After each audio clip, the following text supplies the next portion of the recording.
aka men hamma joy surishtirib chiqdim, normalniy yo'q. Bu yoqqa borsam mayli, bu yoqqa borsam mayli. Mana badarka bo'lamasman-u, xuddi hech narsani tushunmaydiganda jangmina eshitib o'tirdim.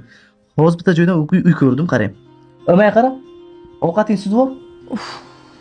Aka men hamma joyni ko'rib shu flagni oladigan bo'ldim. To'xta. Hozir xotining nima deganini eshitdingmi? Ha, qo'yavering, uflaydi, tuflaydi, maydalashmaylik shu ayolga miyasi yo'qda nima deysiz? Men nima uchun ajrashganimni bilasanmi? Yo'q.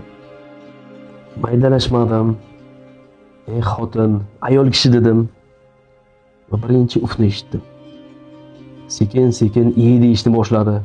Baqirishni boshladi. Hurmatsizlik qilishni boshladi. Va oxiri so'kishni eshitdim. Bu narsada o'zi aslida meni aybim bor. O'zi har bir ayol kishining xatosida erkakning aybi bo'ladi. Meni aybim boshidan tilini qaytarmaganim. Tarbiya qilmaganim.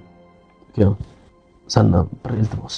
Erkakcha urmasdan, so'kmasdan mana shu narsani gaplashib olinglar. O'zing chiroyli tarbiya qil. Xotiningni hozir ushlasang ushlading. Bo'lmasa menday xotindan gap eshitib, so'kish eshitib, oxiri g'ururing ko'tarmay bolalaring yetib qoladi. Agar hozir yaxshi gaplashib olsang, ufdan pastga tushirib qo'yasan.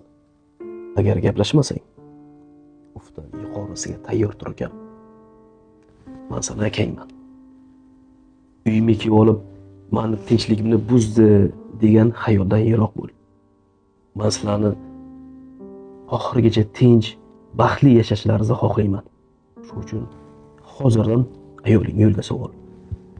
Faqat Alloh uchun iltimos qilib so'rayman. Ayolingni urma, so'kma. Chunki u senga bergan omonat.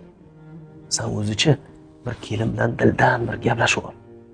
Balki unda ham bir kamchiligi bordir, aytadigan gaplari bordir. Tushundingmi uka? Uy masalasida meni fragmentdan olur. Charchamayman.